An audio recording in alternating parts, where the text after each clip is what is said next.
The next best predictor of lifetime success is conscientiousness. In order to truly become successful, you're going to have to go ahead and push yourself, and you're going to have to learn as much as you possibly can about the one subject that you want to be successful at. And that doesn't necessarily mean just go to school. It's going to mean you're going to have to figure out how to get all sorts of training that you can, or who all is big in that field of expertise, and go try to learn from them and get all the tips and stuff that you want to be able to learn and grow in that area. It's actually hard to do most jobs, especially to do them well. And it turns out that the world is constituted. Mature yourself, but also your work throughout those methods that they have taught you from the higher ups in that field. You also just can't be wasting your time or energy. So if you're trying to do something for somebody and they just don't care, or trying to talk to somebody and they're not listening, then go ahead and stop helping them or stop talking to them, or whatever the case may be. Like, don't waste your time with people that don't invest in you. Only invest in those who are willing to invest in you. Now that might mean you have to let some people go, and that's all right. That's going to be hard, but that's going to make you grow and learn from those experiences that are going to be tough and challenging, and push you to build more confidence and more knowledge in that area. So don't underestimate the power of your speech. And trying to figure out what needs to be done and having that ability to get it done, even though it might be hard and challenging, you know that you have the ability to make the tough decisions when it's needed most. And that will be so beneficial to you on your walk throughout life, having that confidence, knowing that you can make decisions when it comes down to the wire, that you have that ability to truly lead individuals in the right direction.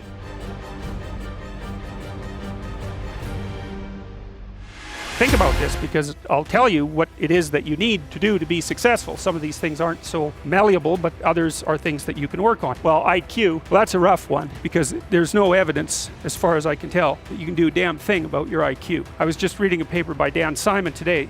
It's a relatively recent review. Dan Simon did the Invisible Gorilla stuff, and he was looking, because there's all these companies that claim that these online brain training exercises can produce cognitive improvements, and he reviewed the literature again. And I've reviewed that literature like 6 times in the last 15 years, because I keep hoping that someone will crack the problem, but it's always the same answer. It's like, you do brain training games, you get better at the game, a lot better at that game. You get slightly better at similar games, but distal games that are still heavily cognitively loaded doesn't affect your performance at all. Zero. None. So the issue of how to raise IQ, man, that's a killer. No one knows how to do it. I can tell you how to stop your IQ from decreasing as you get older. That's not so bad, because it does that.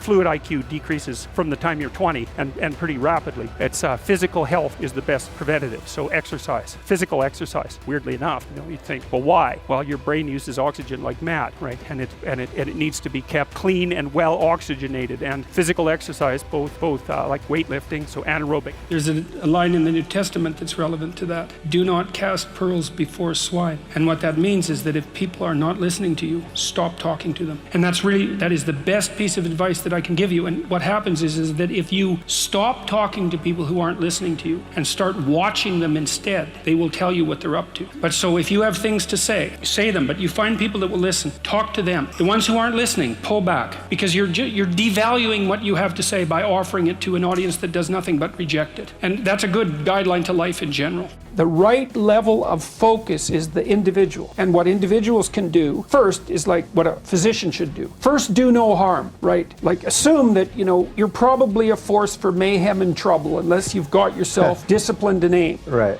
Because you're complicated and troublesome. And so unless you've got your act together, you're trouble. And everyone knows that. And they know people like that. So the first thing you do is constrain the amount of damage you're likely to do. And you do that by disciplining yourself and by also admitting to yourself that you don't know what you're doing, that there's lots of things about you that need to be improved, which is actually, that's a beacon of hope, right? It's like, well, my life is miserable. Yeah, but you're doing a bunch of things wrong. It's like, oh, good, because if I'm doing a bunch of things wrong, then maybe if I fix them, my life won't be so horrible. Well, that's good. And everyone knows about the fact that they're not doing things right, fundamentally. They don't have to examine their conscience that much to figure that out. And then you can start aiming for something good. Start not lying any more than you have to, or maybe not at all if you can train yourself.